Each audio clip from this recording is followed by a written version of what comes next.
السلام علیکم ورحمۃ اللہ وبرکاتہ۔ الحمد للہ حمدا کثیرا طیبا مبارکا فیہ، اللہم صلی وسلم علی نبینا محمد وعلی آلہ وصحبہ وسلم تسلیما کثیرا۔ رب اشرح لی صدری ویسر لی امری واحلل عقدۃ من لسانی یفقهوا قولی۔ اللہم انفعنا بما علمتنا وعلمنا ما ينفعنا وزدنا علما۔ سورۃ القلم مکیہ۔ قلم، اس سے مراد لوح محفوظ میں جو تحریر کرنے کے لیے اللہ نے قلم کو پیدا کیا، یہ وہ والی قلم مراد ہے، راج کول یہی ہے۔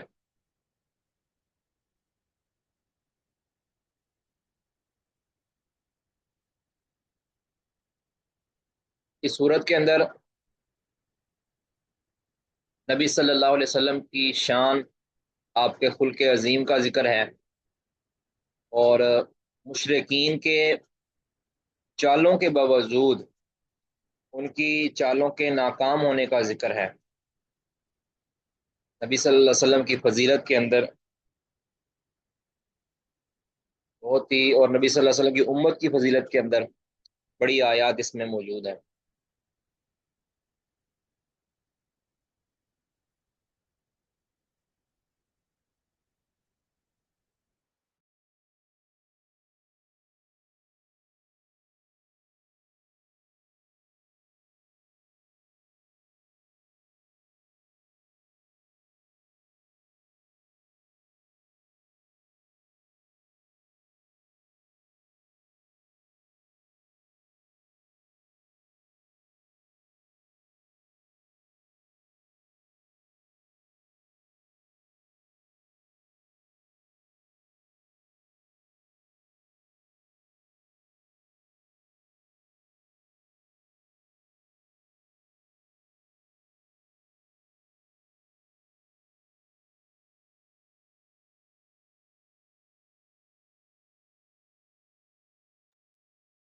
جی، بسم اللہ الرحمن الرحیم۔ نون والقلم وما یسطرون۔ نون حروف مقطعات میں سے ہے۔ حروف مقطعات کے متعلق شاید ابھی تک ہماری صورت نہیں آئی کوئی اس طرح کی، تو یاد رکھیں حروف مقطعات، اس کا معنی مفہوم اللہ رب العزت کے علم میں ہے۔ معنی اس کا ہے لیکن اللہ نے اس کا معنی نہیں بتایا۔ اللہ تعالیٰ نے اس کو بطور چیلنج نازل کیا ہے، بطور چیلنج نازل ہوا ہے کہ یہ جو جتنے عربی دان بنے پھرتے ہیں، جو قرآن پاک کو مخلوق کی کتاب کہتے ہیں، تو اللہ تعالیٰ نے یہ چیلنج کے طور پر کہا ہے کہ یہ نون یا الف لام میم یا قاف یا الف لام میم، الف لام را، کافا یا عین صاد، یہ سارے جو حروف مقطعات ہیں ان کا معنی بتاؤ۔ اور یہ قرآن کی صورتوں کے شروع میں ہی آئے ہیں، یعنی صورتوں کے آغاز کے اندر آئے ہیں، اور اسی لیے عام طور پہ حروف مقطعات کے بعد اللہ تعالیٰ نے قرآن پاک کا ذکر کیا ہے، ٹھیک ہے، یا نبی صلی اللہ علیہ وسلم کی رسالت کا ذکر کیا ہے، یعنی بطور چیلنج ہی ہے نا، اسی لیے تو ذکر کیا ہے کہ یعنی نبی صلی اللہ علیہ وسلم کی رسالت کی حقانیت یا قرآن پاک کے نزول کی حقانیت، اس کو اللہ تعالیٰ نے حروف مقطعات کے بعد یعنی اسی کو ڈسکس کیا ہے، اس طرح کہ یہاں بھی ہے، ٹھیک ہے۔ تو تو بعض لوگ جو یہ کہتے ہیں کہ نون سے مراد سیدنا یونس علیہ الصلوۃ والسلام کی مچھلی ہے، یہ باطل بات ہے۔ حالانکہ وہ تو نون، نون واو نون ہے، ذن اذ ذهب مغاضبا وظن ان لن نقدر علیہ، ذرا صورت یونس کے اندر آیا ہے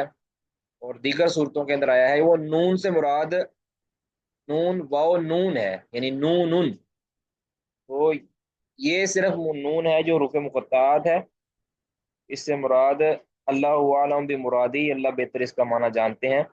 اللہ نے مخلوق کے علم میں یہ معنی نہیں دیا۔ تو والقلمی، اور قسم ہے قلم کی۔ اب قلم سے مراد جیسے پہلے ذکر کیا کہ لوح محفوظ کے اندر جو لکھے جانے والی ہے، جس سے لکھا جاتا ہے، وہ قلم مراد ہے۔ وما یسطرون، اور ان چیزوں کی قسم ہے کہ جس کو وہ لکھتے ہیں، یعنی لکھنے والے جو فرشتے لکھنے والے ہیں، وہ لوح محفوظ میں جو لکھتے ہیں، ان تمام امور کی قسم۔ تو اللہ رب العزت خالق ہے، وہ مخلوق کی قسم اٹھا سکتا ہے۔ اور ابن قیم رحمہ اللہ نے لکھا ہے کہ اللہ تعالیٰ نے جو قسمیں اٹھائی ہیں، تو اقسام القرآن کے اندر غالباً انہوں نے لکھا ہے کہ مخلوق کی اللہ نے جو قسمیں اٹھائی ہیں اس کے اندر کئی حکمتیں ہیں۔ مخلوق کو منع کیا ہے کہ وہ مخلوق کی قسمیں نہیں اٹھا سکتے، وہ صرف خالق کی قسم اٹھائیں گے یا خالق کی صفات کی قسم اٹھائیں گے، وہ مخلوق کی۔ لیکن اللہ نے جو اٹھائی ہیں قسمیں، اس میں کئی حکمتیں ہیں۔ ان میں سے ایک بنیادی حکمت یہ ہے کہ جس چیز کی قسم اٹھائی گئی ہے نا، اس کی شان کو بلند کرنے کے لیے اللہ تعالیٰ نے قسم اٹھائی ہے۔ یعنی جس طرح ہم کہتے ہیں نا کہ یہ ایسی چیز ہے جس کی قسم اللہ نے اٹھائی ہے، یعنی اس کی اہمیت اور اس کی فضیلت کو بیان کرنے کے لیے اللہ تعالیٰ نے قسم اٹھائی ہے۔ تو جس طرح اللہ نے سورج کی قسم اٹھائی ہے، چاند کی قسم اٹھائی ہے، حالانکہ مخلوق اس کی قسم نہیں اٹھا سکتی، اور قسم اٹھائے گی تو وہ شرک ہوگا۔ لیکن اللہ نے قسمیں اٹھائی ہیں، والشمس وضحاها والقمر اذا تلاها والنهار اذا جلاها واللیل اذا یغشا، دن رات کی قسم اٹھائی ہے، چاند ستاروں کی قسم اٹھائی ہے، اور کئی چیزوں کی قسمیں اٹھائی ہیں اللہ رب العزت نے۔ اقسام القرآن کے نام سے جو ہے نا یہ کتاب، یہ لائق مطالعہ ہے۔ قرآن کے اندر جو قسمیں اٹھائی ہیں ان کی وضاحت کیا ہے، ان کے اندر حکمت کیا ہے، یہ وہ ساری چیزیں اس میں ڈسکس کی ہیں۔ تو یہاں قلم کی بھی قسم اٹھائی ہے، وما یسترون، جو لکھنے والی چیزیں، یعنی جو چیزیں لکھی گئی ہیں لوح محفوظ کے اندر، اس کی بھی اللہ نے قسمیں اٹھائی ہیں، تو ان کی اہمیت کو اجاگر کرنے کے لیے ہے۔ اب یہ ایک تو حروف مقطعات کی تاکید، ایک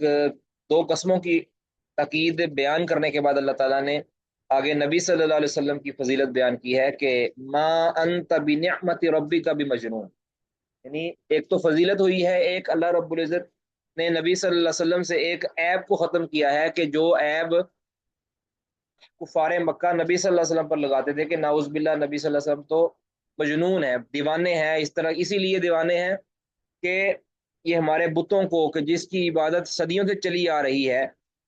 اس کو کہتے ہیں کہ یہ شرک ہے اور یہ بے حقیقت ہے، یہ باطل ہے، یہ بے سند چیز ہے، تو کہتے ہیں کہ یہ تو دیوانہ ہو گیا ہے کہ ہمارے ہاتھ میں پلا بڑا، ہمارے پاس رہا، اور پھر بھی ہمارے بتوں کا انکار کرنے والا ہے، یہ تو دیوانہ ہو گیا ہے۔ تو اللہ تعالیٰ فرماتے ہیں کہ اللہ کی یہ نعمت ہے آپ کر کے آپ دیوانے نہیں ہوئے، ما انتا، نہیں ہے آپ، بنعمت ربی کا، اپنے رب کے فضل سے، اپنے رب کی نعمت سے، بمجنون، بالکل بھی دیوانے، یعنی آپ بالکل، کیونکہ بمجنون آپ جانتے ہیں نا کہ یہ یعنی نکرہ ہے، اور نکرہ جب اس کے نفی کی تحت آتا ہے تو پھر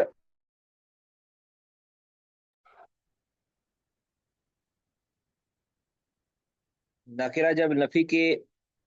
ذیل میں آتا ہے تو پھر وہ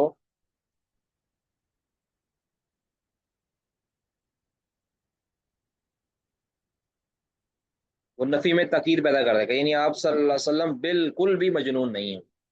یہ تو آپ سے عیب دور کر دیا۔ پھر فرمایا وَإِنَّ لَكَ لَأَجْرًا غَيْرَ مَمْنُونٍ، یہ جو نبی صلی اللہ علیہ وسلم کو کہتے تھے نا کہ آپ کو وفات کے بعد آپ کو کوئی ماننے والا نہیں ہوگا، آپ تو دم کٹے ہیں نعوذ باللہ، اور آپ بالکل آپ کا ذکر ختم کر دیا جائے گا، تو اللہ تعالیٰ فرما رہے ہیں کہ ایک تو آپ دیوانے نہیں ہیں،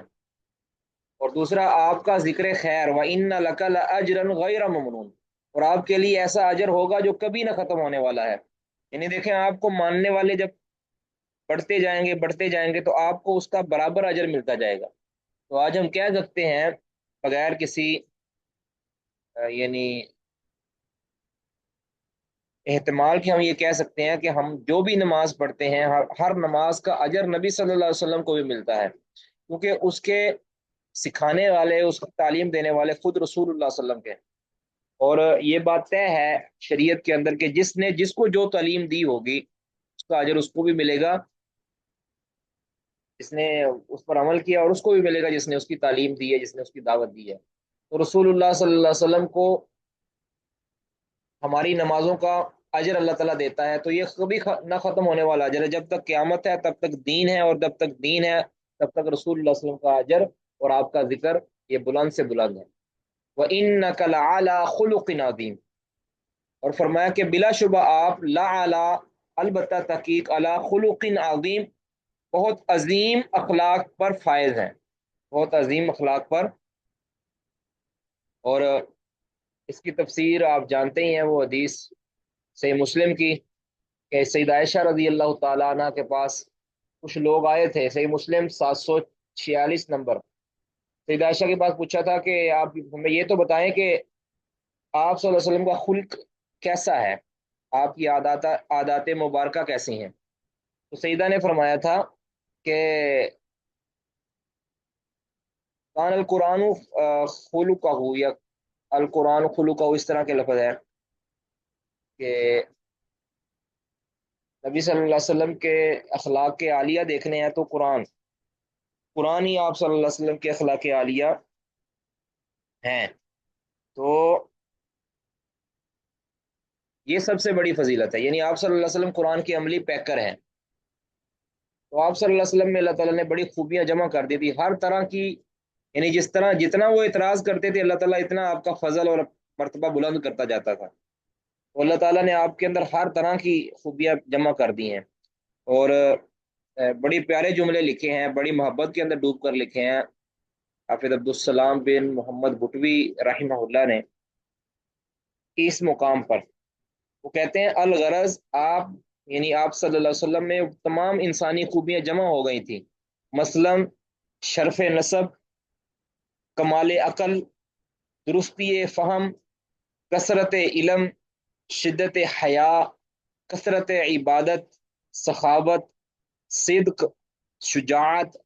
صبر، شکر، مروت، دوستی و محبت، میانہ روی، زہد، تواضع، شفقت، عدل، عفو، برداشت، صلہ رحمی، حسن معاشرت، حسن تدبیر، فصاحت لسان، قوت حواس، حسن صورت وغیرہ، جیسا کہ آپ کی زندگی کے حالات و واقعات سے میں مذکور ہے۔ تو یہ ایسے الفاظ ہیں کہ جس کو سونے کے پانی سے لکھا جائے تو اس کی قیمت ادا نہیں ہوتی۔ مگر آپ صلی اللہ علیہ وسلم کا جو خلق عظیم ہے وہ لازوال ہے، اور اسی لیے آپ صلی اللہ علیہ وسلم کو اللہ تعالیٰ نے نمونہ بنایا، قد کانت لکم فی رسول اللہ اسوۃ حسنہ، کہ آپ صلی اللہ علیہ وسلم کی زندگی، آپ کی ذات مبارکہ ہمارے لیے اسوہ و قدوہ ہے۔ ٹھیک ہے، آگے فرمایا فَسَتُبْصِرُ وَيُبْصِرُونَ، ان قریب آپ بھی دیکھ لیں گے اور یہ بھی دیکھ لیں گے، یعنی دنیا میں یہ کہتے ہیں نا کہ نبی صلی اللہ علیہ وسلم کا ذکر ختم ہو جائے گا، یا آپ سے وہ معارضہ کرتے ہیں، آپ کی دعوت کو ٹھکراتے ہیں، تو اللہ فرما رہے ہیں کہ بہت جلد یہ بھی دیکھ لیں گے اور آپ بھی دیکھ لیں گے کہ حق والا کون ہے۔ ٹھیک ہے، ان قریب دیکھ لیں گے آپ بھی اور یہ بھی کہ بِأَيِّكُمُ الْمَفْتُونُ، کہ فتنے میں مبتلا کون ہے۔ یعنی یہ کہتے تھے نا نبی صلی اللہ علیہ وسلم کو یہ مجنون ہے، ان پر تو ہمارے جو الہ معبود ہیں یہ غصے ہو چکے ہیں، اس وجہ سے یہ ان کو ہمارے بزرگوں کی مار پڑی ہے، اس لیے یہ اس طرح کی نعوذ باللہ بہکی بہکی باتیں کر رہے ہیں۔ تو اللہ تعالیٰ فرما رہے ہیں کہ پتہ چل جائے گا کہ بہکے ہوئے کون ہیں، فتنے میں مبتلا کون ہے، کن کو مار پڑی ہوئی ہے، کون بے عقل ہوئے ہیں، یہ سارا پتہ چل جائے گا قیامت کے دن۔ ان ربک هو اعلم بمن ضل، بلا شبہ آپ کا رب وہی جانتا ہے، زیادہ جانتا ہے، وہی جانتا ہے بمن ضل، کہ کون ہے گمراہ، عن سبیلی، اس کے راستے سے، وہو اعلم بالمہتدین، اور وہی جانتا ہے کہ بالمہتدین کے ہدایت یافتہ کون ہے۔ یعنی یہ کون ہوتے ہیں کہنے والے بغیر دلیل کے کہ ہم سیدھے رستے پر ہیں اور یہ محمد صلی اللہ علیہ وسلم نعوذ باللہ بھٹک گیا ہے، حالانکہ اللہ ہی جانتا ہے۔ یعنی پہلے تو اللہ تعالیٰ نے بتا دیا کہ یعنی اشارتاً کہ اللہ کے نبی آپ ہی حق پر ہیں اور یہ باطل پر ہیں، اور آپ اس کا نظارہ، یعنی آپ کو یقین ہے لیکن آپ اس کا نظارہ، عملی جو مظاہرہ ہے یہ آپ بھی دیکھ لیں گے قیامت کے دن کہ کون ہدایت یافتہ ہے اور کون فتنے میں مبتلا ہے، اور کون، کیونکہ ان کا انجام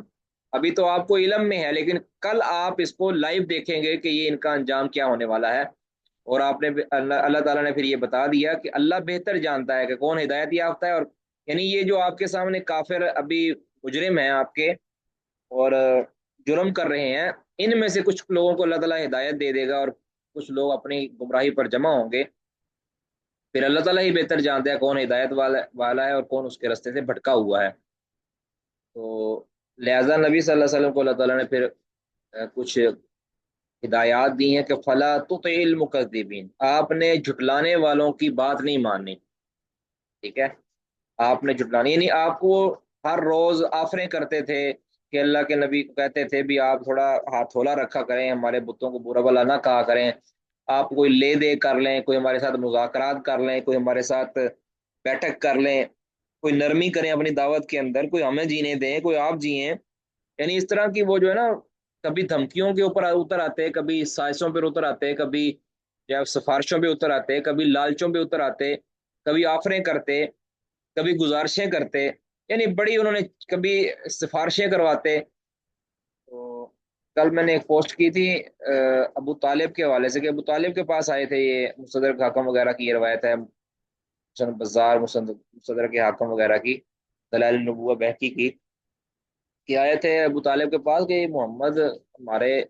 کعبے کے اندر آ کر، ہمارے گھروں کے پاس آ کر ہمارے بتوں کو برا بلا کہتے ہیں، ہمیں بڑی تکلیف ہوتی ہے، آپ اس کو ذرا کہیں کہ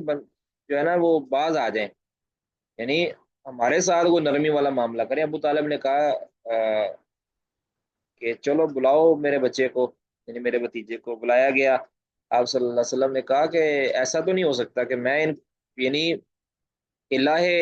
حق کی بات کروں اور ان کو تکلیف ہو رہی ہو اور میں یہ بات کرنا چھوڑ دوں، ایسا تو نہیں ہو سکتا، یعنی کسی مداحنت کا اظہار نہیں میں کروں گا۔ تو اور کہا کہ یہ جو چمکتا سورج ہے نا، تپتی تپتی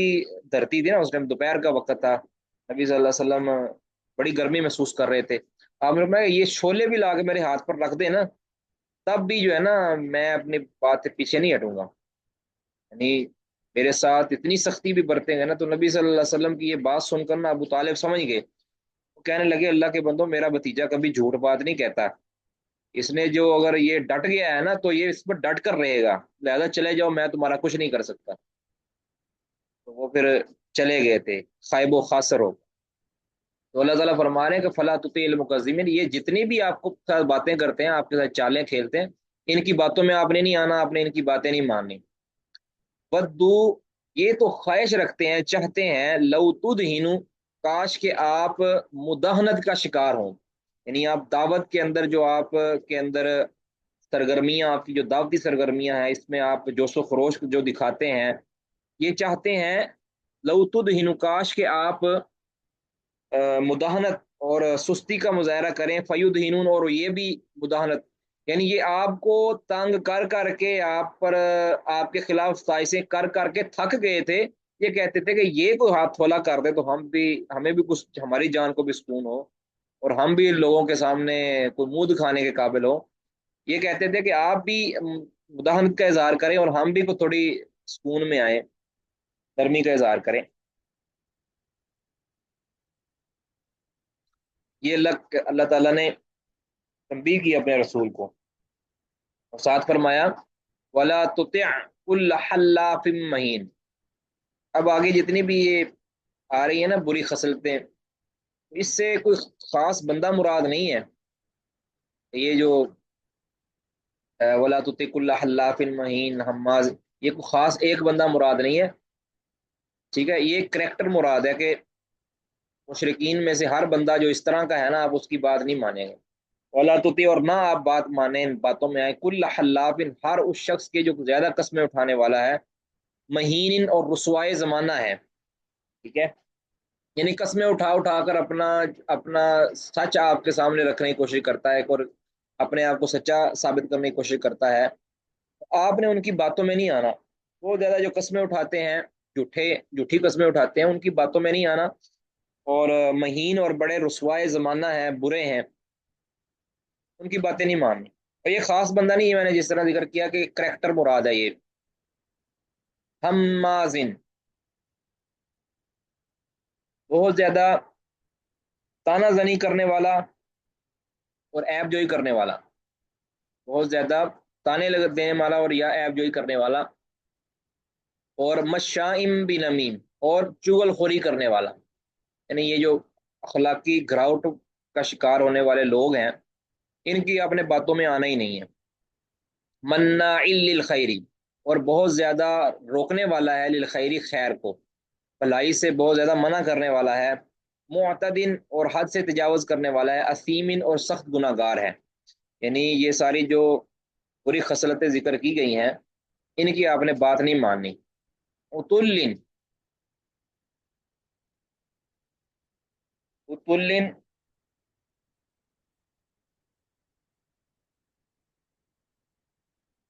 اتلن کا معنی ہے یعنی ترش روح ہے، اتلن ترش ترش مزاج ہے، یعنی سخت گھٹیا باتیں کرنے والا ہے، اور سخت مزاج ہے، ترش مزاج ہے۔ بعد ذالک، پھر اس کے بعد زنیم، بدنام زمانہ بھی ہے۔ زنیم میں نے یعنی یہ تو کمینہ ہے، دوسرے لفظوں میں زنیم جو کمینہ ہے، یعنی ایک تو برا ہے، برے مزاج والا ہے، ترش مزاج والا ہے، دوسرا اوپر سے کمینہ بھی ہے، کمینی حرکتیں بھی کرتا ہے۔ ٹھیک ہے، تو اس لیے اس کو بدنام زمانہ آپ کہہ سکتے ہیں۔ کسی کا یہاں تک کوئی سوال ہے، کوئی لفظ کا معنی پوچھنا ہے تو وہ پوچھ لیں جی۔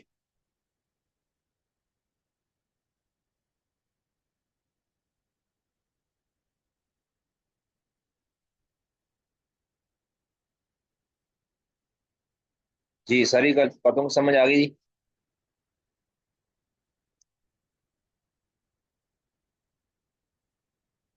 جی، آپ کو منع کر دیا کہ والا تطع، آپ نے ان کی بات نہیں ماننی، اس بنیاد پر کہ ان کان ذا مال و بنین، اس بنیاد پر کہ یہ تو بڑا مالدار ہے، وہ بنین اور بڑے بیٹوں والا ہے، یعنی اس کی اولاد بہت ہے، اور یہ بڑا مالدار ہے۔ اس بنیاد پر اس کی باتوں میں نہیں آنا، اس کو کوئی اہمیت نہیں دینی، اس کے قسمیں اور اس کی جو جتنی بھی یہ بری عادات ہیں،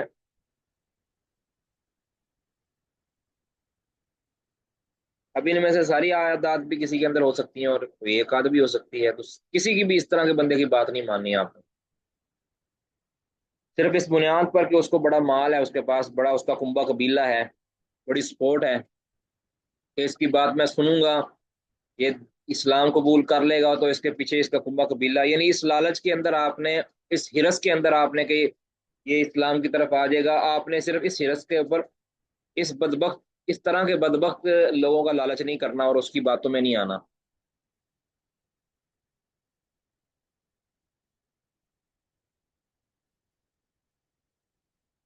آگے فرمایا کہ اذا تتلی علیہ آیاتنا، جب اس پر ہماری آیات تلاوت کی جاتی ہیں،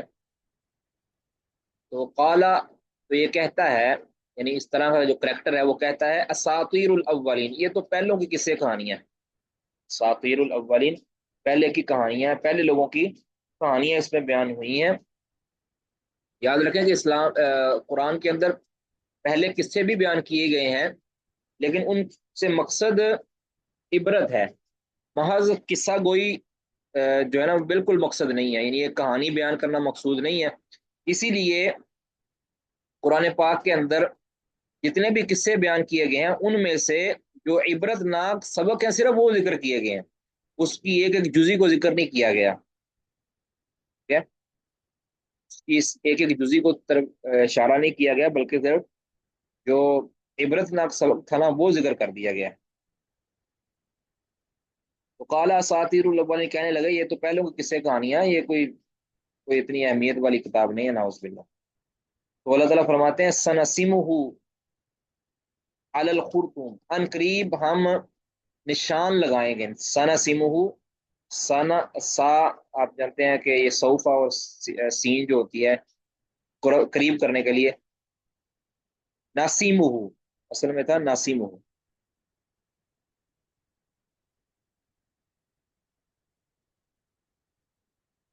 سنسیمہ۔ اچھا، یہ سب کو آواز کٹ کے آ رہی ہے یا صرف آپ کو آ رہی ہے جی؟ میرا تو خیال آواز صحیح آ رہی ہے میری، نیٹ میرے پاس تو ٹھیک ہے۔ آواز صحیح ہے۔ جی ٹھیک ہے، وہ آپ کے نیٹ کا مسئلہ ہے جی۔